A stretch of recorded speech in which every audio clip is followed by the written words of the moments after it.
What's up, beloved? Welcome to my diary. I'm Tatami, and I'm really glad you're here because today I want to talk about the struggle of emotions, the emotional toll that COVID-19, the rampant spread, the mass fear of eviction, homelessness, and death has really taken on me, and I'm sure on a lot of you. I don't know if a lot of you have been through this, but I absolutely have cried multiple times. Just cried, like reading articles about people who have passed just brings me to tears because it just doesn't need to happen. Seeing the numbers, hearing the numbers sometimes in the morning from the news will just overwhelm me with the idea of how many people are now suffering with the loss of somebody, with their bills, with the fact that they now have one less person that they can lean on. And that's crucial when you're poor, like most of us are. Now they have now grief in that place where they used to have help and hope and love. And there's just this sadness of when you've been the one to spread it to somebody and be the cause of their downfall. It's just, it weighs so heavily.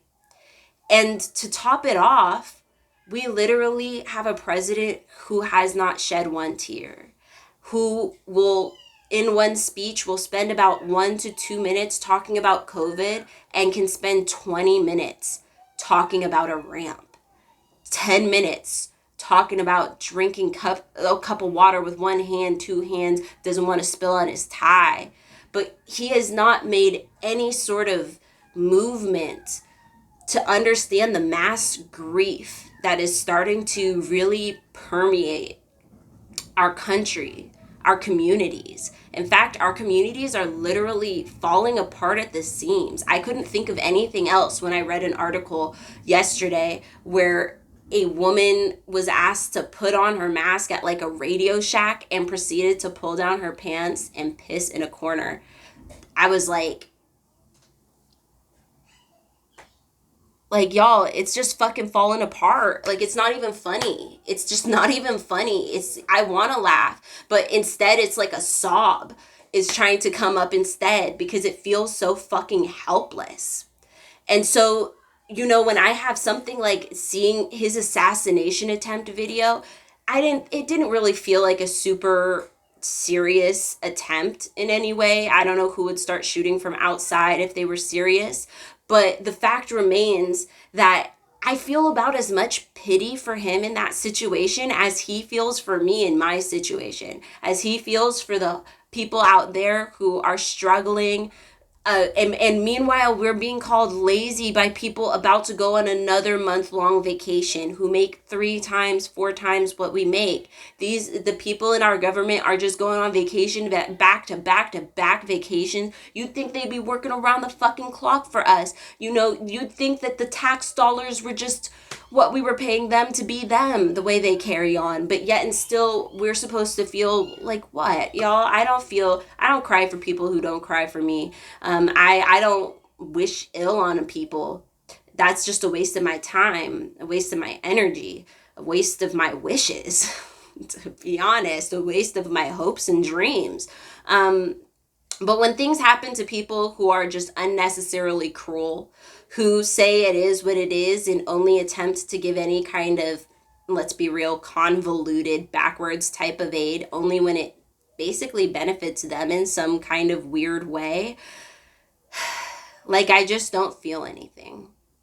I've been having a lot of feelings over the last few months, but I'll tell you, one person I don't feel for is the people in our government. Every single one of them can kick rocks to me because they have proven how useless they are. They have proven how far up the corporate ass they really have been sniffing. They've proven that we cannot trust them for anything. So no, I don't cry for people who don't cry for me. I don't cry for people who haven't cried for my people the way I've cried for America. I haven't seen one politician out here just addressing it seriously and actually fighting for something for the rest of us. The way they were so eager to pass that relief bill so that major corporations were somehow able to get a hold of the small business, you know, like, it's just fucking stupid. It's disgusting. We're all literally out here dying. We're all literally out here inching closer and closer to despair, destitution, just complete inability to make shit work, and nobody out here gives a goddamn fuck because they're all super comfortable, because they literally can't fathom what scrounging by on the last $5 is like, what living in your fucking car is like, the logistics that go into that, how much harder it is when you're homeless to try and keep up any kind of appearances and try and get back on track. They don't care. They're just willing to let us get there. And then if we show up rioting, looting, pissing in the stores and stuff, they don't see how this is all it falling apart. How don't you see that this is all falling apart? Literally sand falling through your fingers. You're holding on to nothing by the end of this. But there's just no reaction. And so for me, honestly, there's just no reaction for them.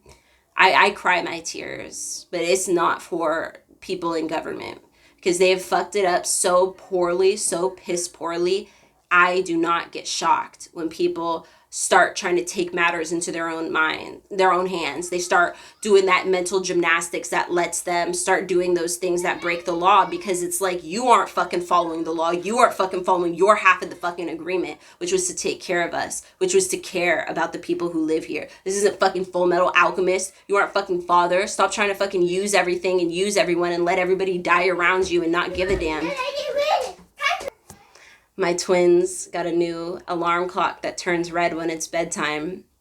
And it's been a couple weeks, and now suddenly they're excited. So I'm going to go read that book and say goodnight to my kids. Okay, I'll be right there. I'll go read the story. Is it 8? Is it 8? 0, 0. 800. 8? I got to 8.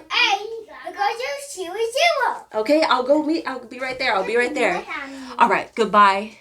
Goodbye. We're going to cut this one short, but you already got the message. I don't cry for people who don't cry for me. I don't cry for presidents who don't cry for me. I don't cry for any of that shit. You can miss me with it, and I will not be called a bad person because I choose to cry for the average person of America instead of politicians who have failed me and my fellow people so heavily in the last 6 months. It's just been atrocious. Stay encouraged, though, beloved. Don't let it get you too down. Know that I love you. Know that your ancestors love you. And may your ancestors and spirit guides be with you at every one of these crossroads you are facing. I'll see you next time.